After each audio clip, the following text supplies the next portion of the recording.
1 Thessalonians 5:18 says, "In everything give thanks, for this is the will of God in Christ Jesus concerning you." One of the most beloved versions, the King James Version, very, very popular verse. At yan ating pag-aaral ngayon, pinamagatan natin, be thankful. Dapat maging mapagpasalamat ang tao. Kaya salamat naman, Panginoon, sapagkat kami patuloy ninyong binibigyan ng maraming dahilan para magdiwang, to celebrate life, to celebrate anniversaries, birthdays, or to celebrate just another day. Because every day is special as you extend our life, as you give us more meanings to live.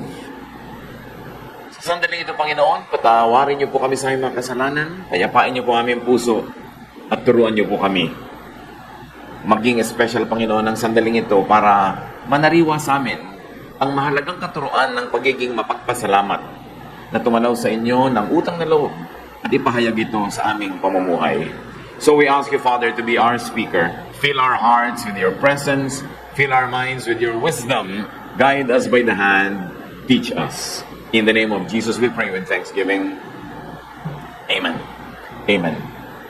Sabi, in everything, give thanks. So be thankful in everything. Be thankful for whatever happens, because if you love God, what God allows to happen is the best for you. Napakasarap isipin niya na kung tayo umiibig sa Diyos, anuman ang mangyari sa ating buhay, ay yun ang pinakamabuti dahil yun ang pinapayagan ng Diyos na mangyari sa ating buhay. Hindi lang lagi nating nauunawaan, hindi natin laging sinasang-ayunan ng kalooban ng Diyos, pero sabi, be thankful always, because when you love God, what happens to you is the best. Kung minsan may iba tayong options, kaya akala natin yun ang best or better. But Romans 8:28, from the Revised Standard Version, we know that in everything, God works for good with those who love Him, who are called according to His purpose. And the Contemporary English Version even amplifies it and makes it easier to understand. We know that God is always at work for the good of everyone who loves Him. Laging ang ginagawa ng Panginoon ay yung mabuti para sa mga nagmamahal sa Kanya, para sa mga anak ng Diyos. Pero bakit? Kung tutusin, maraming hardships ang tao kahit mga anak ng Diyos. Kahit mga nagsasabing minamahal nila ang Diyos, marami silang dinaranas na mahirap.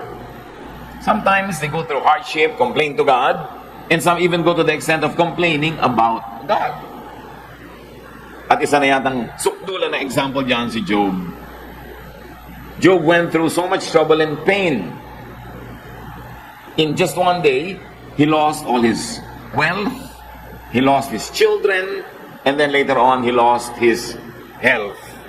Nawala ang lahat ng kanyang kayamanan, namatay ang kanyang mga anak, naghirap siya, at nagkaroon pa ng mga kung ano-anong kasakitan ng kanyang katawan, at nagreklamo siya actually.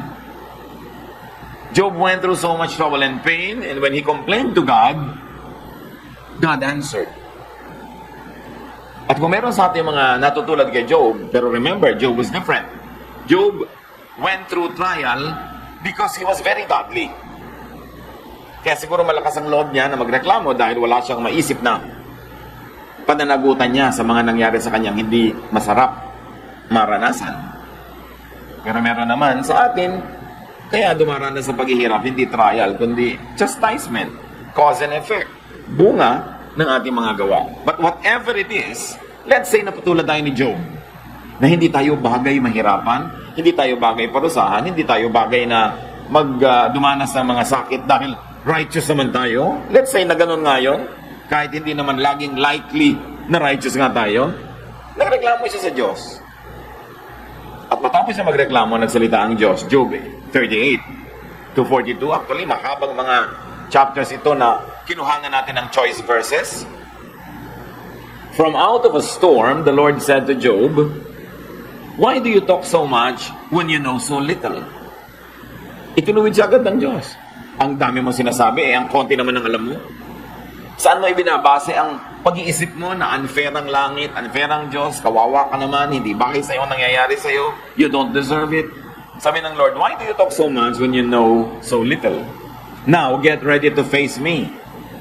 Can you answer the questions I ask? How did I lay the foundation for the earth? Were you there? Tanong ng tanong sa Diyos, reklamo ng reklamo, binalingan siya ng Diyos, tinanong din siya. Sige, maghanda ka, ang dami mong tanong, ang dami mong reklamo, ako naman magtatanong sa iyo. Paano ko tinatag ang pundasyon ng buong mundo? Nandun ka ba nung ginawa ko yon? Siyempre, ang sagot, I don't know, I was not there. Now, the Lord makes Job realize that he never had enough knowledge nor longevity. Ang iksi-iksi ng buhay mo, pinanganak ka pa lang kahapon, akala mo, ang dami man ang alam. Wala ka naman nung nilikha ko ang mundo. Anong malay mo sa punot dulo ng mga bagay? Ano ang malay mo kung anong dapat at hindi dapat? Ano ang bagay at hindi bagay? Para mag-disagree ka sa aking pinagpasyahan na mangyari. At sa pagpapatuloy, sabi ng Panginoon, did you ever tell the sun to rise? And did it obey? Napakarinaw sa verse 12. Did you ever tell the sun to rise? And did it obey? Sabi, sige, wala ka doon nung ang mundo ay nilikha ko. Nautusan mo na ba ang araw kahit kailan na tumaas? Na siya ay dumating pag umaga? Tumaas sa langit?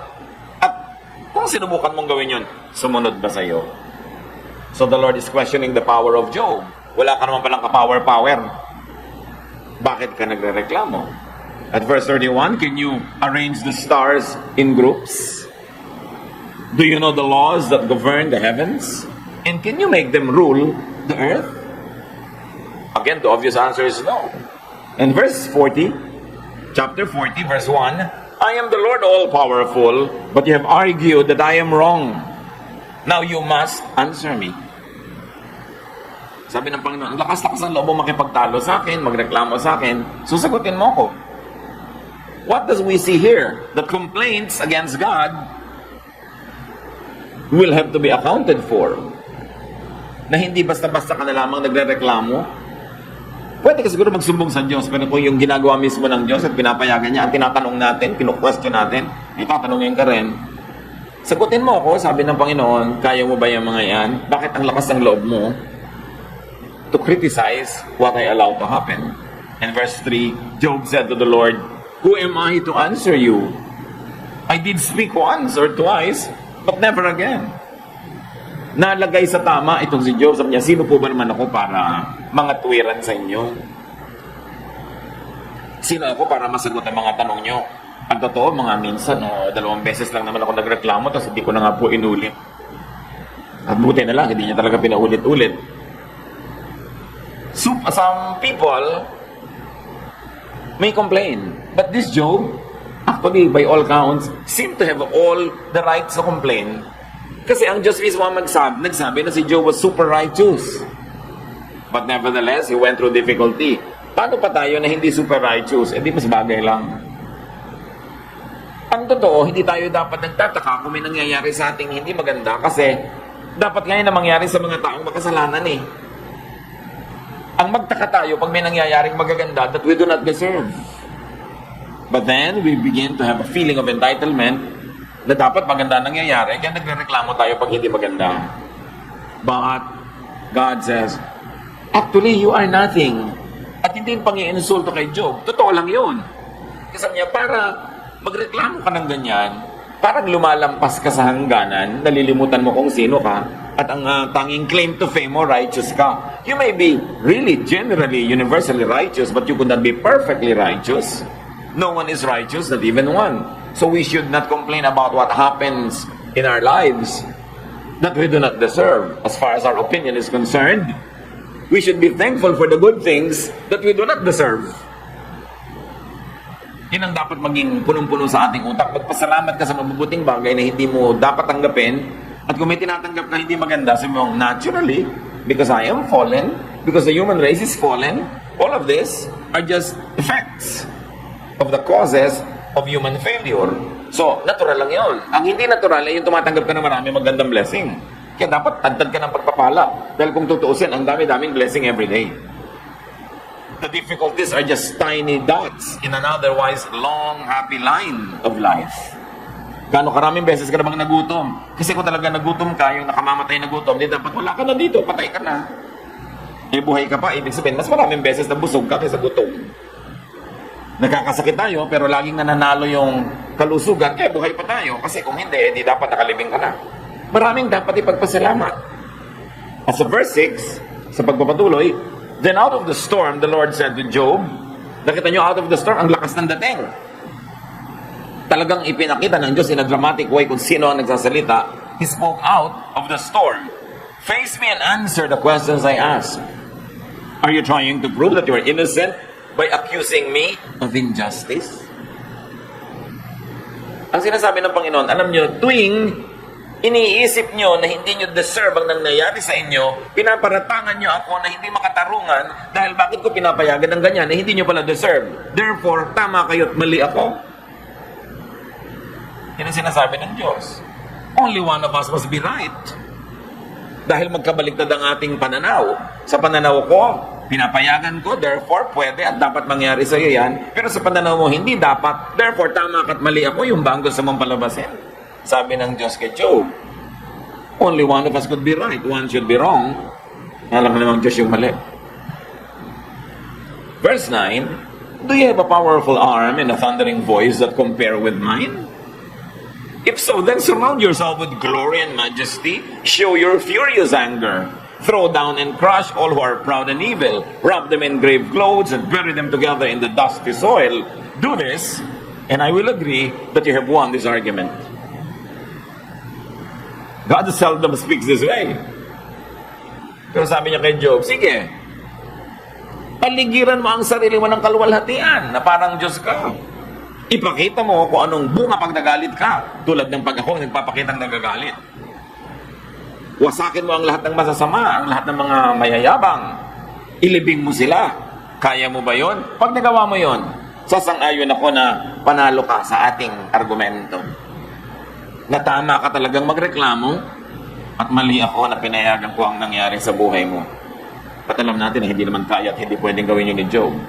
Sa chapter 42 verse 1, Job said, no one can oppose you because you have the power to do what you want. Precisely. No one can oppose God because He has the power to do what He wants. So why even attempt? Even in your thoughts. Paano ka magwawagi? Verse 3, you ask why I talk so much when I know so little? I have talked about things that are far beyond my understanding. Yun ang inamin ni Job. You told me to listen and answer your questions. I have heard about you from others. Now I have seen you with my own eyes. That's why I hate myself and sit here in dust and ashes to show my sorrow. Sabi ni Job, opo nga eh. Sinabihan niyo akong magsulit, magsalita. Dati nababalitaan ko lang ang tungkol sa inyo. Ngayon nasaksihan ko na kung sino talaga kayo. Kaya namumuhi ako sa sarili ko, nakakahiya ang pinaggagawa ko. Kaya narito nagluluksa ako. Dito ako nakaupo, nakalugmok sa mga abo, which is of course a sign of mourning. Job repented for complaining to God. He was sorry for questioning God, for making God look wrong, and for accusing God of wrongdoing. So be thankful for everything. Why? Why can we be thankful for everything? Be thankful because what did not happen could be worse. Sometimes nagrereklamo tayo for what happened, forgetting that what did not happen could be worse. Nagrereklamo tayo kumisa na sunugan tayo ng bahay, forgetting na magpasalamat na at least hindi kayo nasunog kasama ng bahay. It could be worse. Kung minsan nagrereklamo tayo, hindi tayo nagkaroon ng visa na pumunta sa ibang bansa. Naku, nagkaroon ka pala ng visa, pagpunta mo doon, doon ka pa nasaksak at napatay. Kaya ka hindi binigyan ng visa kasi pinagtanggol ka sa isang disaster na hindi mo pa nakikita kasi malayo sa mata mo. Pero ang Diyos, nandun na siya sa future, alam na niya. Minsan, nagrereklamo ka dahil 9 beses ka nang kumukuha ng board, di ka pa pumapasa. Sinisisi mo na ang Diyos dahil Sunday school teacher ka naman, ang sipag-sipag mo, nagtatimes and offering ka. Yung pala kung pumisa ka agad, ang pupuntahan mo, disaster. Hindi mo alam. Because the Lord protects people from disaster without them knowing about it. Do not complain about the thing, what you might call bad that happened. Because something worse could have happened instead of that bad one. So in that case, pasalamat ka na sa bad, buti hindi worse. Or hindi worst. At may limit naman, may limitasyon, may hangganan ng hardship na pinapayagan ng Diyos. Kaya pati yung isang grand hardship na tinutukoy sa Matthew 24, verse 22, if God doesn't make the time shorter, no one will be left alive. But because of God's chosen ones, He will make the time shorter. So yung makakaranas itong paghihirap na ito, magrereklamo sa Diyos, sasabihin ng Diyos, salamat nga, pinaiksi ko yan. Para ka mag-survive, mahaba pa yan dapat. Ang nakikita lang kasi natin, yung ayaw natin na naganap, hindi natin alam na pwedeng may mas ayaw pa tayong naganap kung yung ayaw natin na number 1 ay hindi naganap, yung number 2 magaganap. So we can be thankful if only we would trust.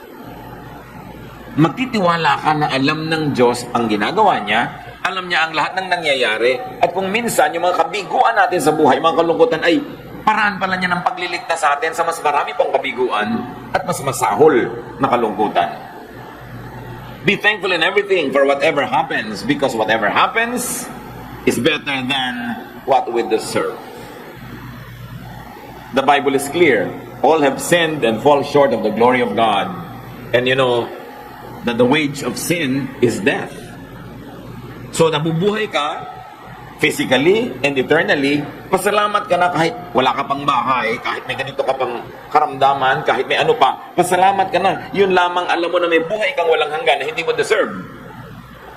Na hindi ka napaparusahan sa mga kasalanan mo dahil inako na ni Jesus. Na may naghihintay sa iyo magandang kinabukasan kahit itong salukuyan ay far from ideal or from your own concept of what is ideal, pwede ka na magpasalamat.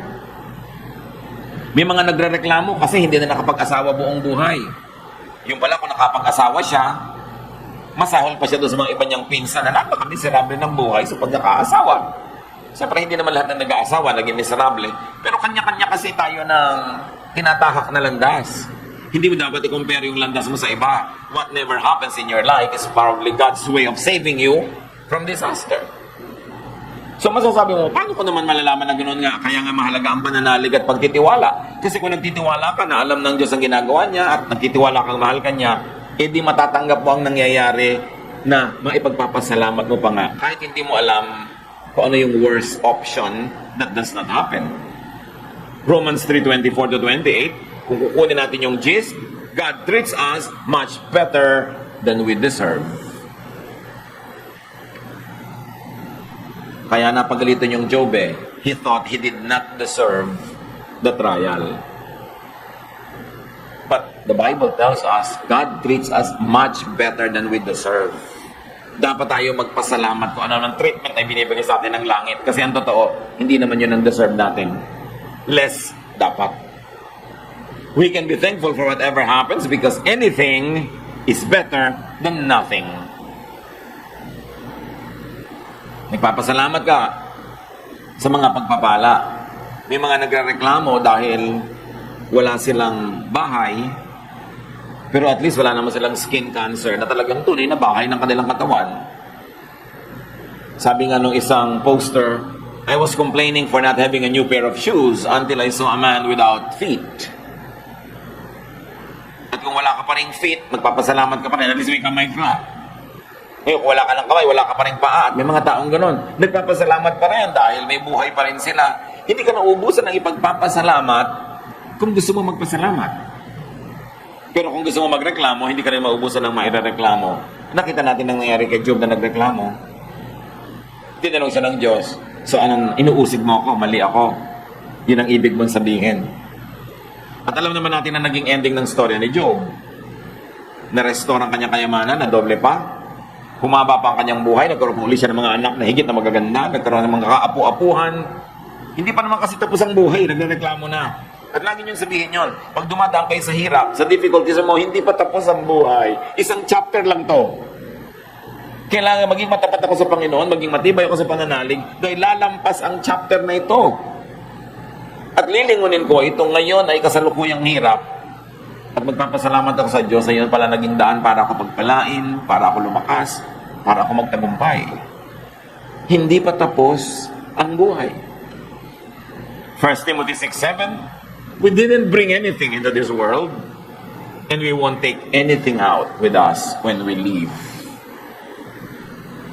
Kaya huwag tayong magreklamo.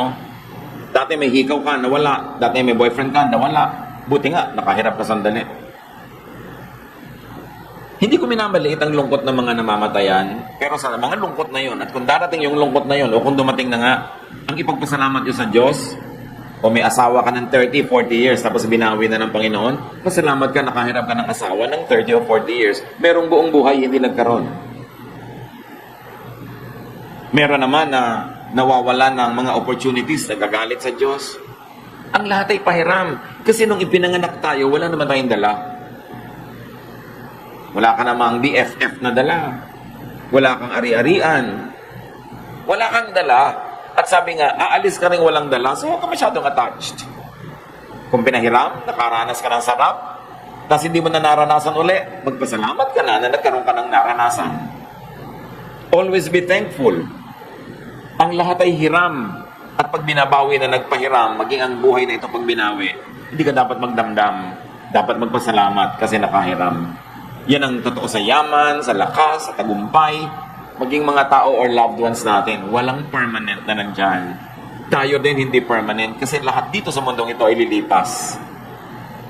Sabi nga lang ng matatanda, una-una. Hindi rin sabay-sabay. Why can we be thankful? Because giving thanks or being thankful is God's command. Utos ng Diyos. Kalimutan nyo na yung apat na dahilan para maging thankful. Ito na lang, susunod ka na eh. Utos kasi. 1 Thessalonians 5:18, whatever happens, keep thanking God because of Jesus Christ. This is what God wants you to do. Pag nahihirapan ka, isipin mo ang hirap ni Kristo. Bali, wala ang hirap natin. At isipin natin yung naging buhay natin na walang hanggan, mga gantimpala, mga ginhawa, dahil sa ginawa ni Kristo. At liliit yung pinoproblema natin, lalaki yung ating pagpapasalamat. We give thanks for whatever happens in everything because of Jesus Christ. Dahil sa Kanya, alang-alang sa Kanya. Anong dapat natin ipagpasalamat? May kinalaman kay Jesus? Jesus takes our sins away. Yun pa lang eh, wala ka na dapat katapusang magpasalamat eh. Jesus opens the way to heaven for us. Jesus loves us and always intercedes for us. These are greater than anything and everything else that we treasure. And that is already assured na mapapasa atin dahil atin na nga sa kasalukuyan. So we can be thankful always. So always be thankful. Your other choice is to always complain. Yun lang naman eh. Pag hindi ka mapagpasalamat, ang choice mo na lang, magreklamo ka. Wala namang gitna, walang neutral dyan. Papasalamat ka o nagreklamo. Ano naman ang mapapala mo magreklamo? Sasaya ka ba pag nagreklamo? Sasaya ba mga tao sa paligid mo kung lagi ka nagreklamo? At ano naman ang karapatan mo magreklamo?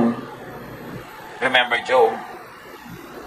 Tulad ng sinasabi sa Bible, yan daw palayok na ginagawa noong potter.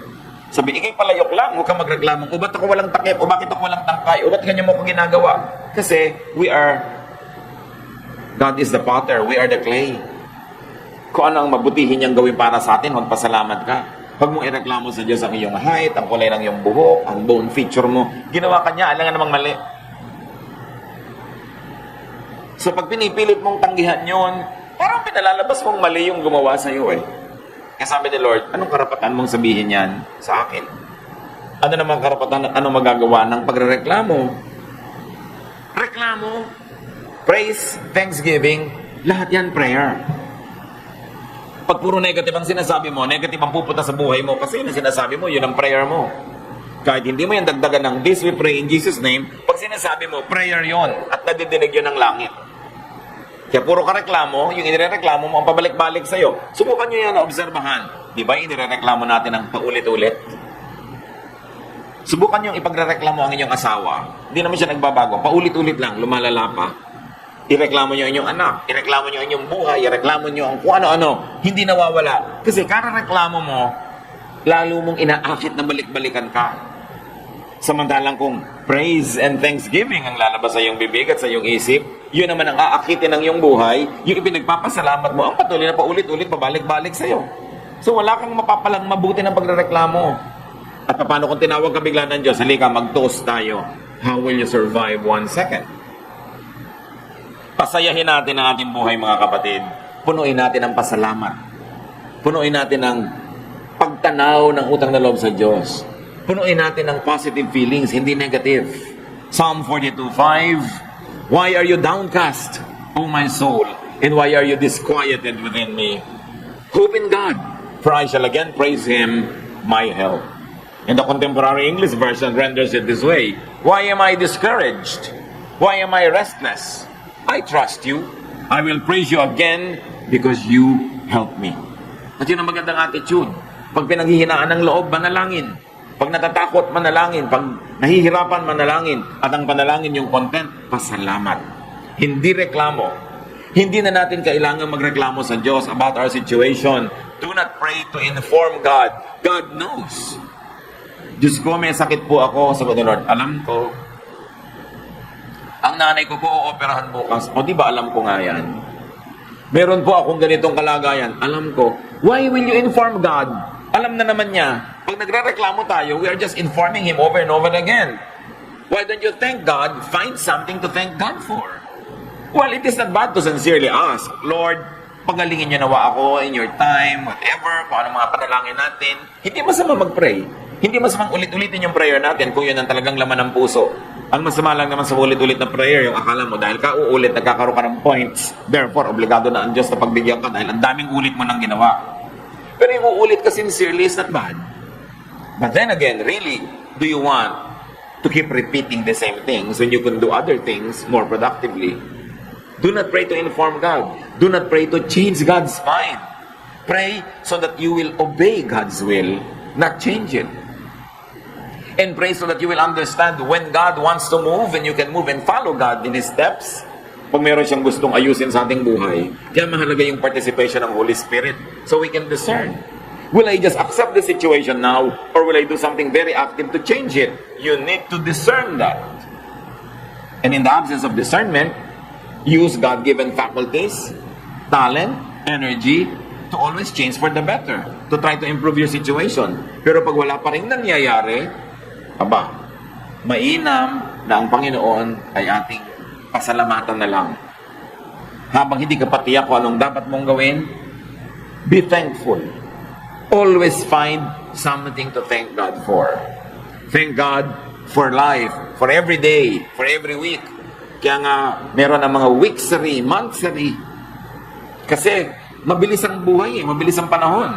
Kaya, dinadala sana ang mga celebrations. Kaya sa mga celebrations natin, magpasalamat tayo. Although marami pa rin sa tingin natin kulang, kailangan ko pa ito, kailangan pa natin yun, kailangan pa ng church natin ito. Pero, always be thankful. Because a thankful heart is a heart that pleases God. We will not always understand God. How can a finite mind totally comprehend an infinite God? But we can always be, in our finiteness, we can always be thankful. So remember, marami tayong dahilan. And one of the biggest is that God deserves to be thanked. Hindi niya deserve na laging reklamo ang madinig. Kailangan punuin natin ang ating bibig, ang ating isip ng mga papuri sa Kanya. And the same praises could actually open doors of blessings into our lives. Dear God, we thank you that we have so much to be thankful for. Salamat at maraming bagay na pwedeng ipagpasalamat. At ngayon, dinggin niyo ang aming mga pasasalamat, Panginoon. Mga kapatid, sa ilang saglit, manalangin tayo ng mga pasalamat. Walang reklamo, walang request, puro pasalamat lang. Do this. Mga hindi natin na ipagpapasalamat, nalilimutan natin ipagpasalamat. Fill your heart now with joy and thanksgiving.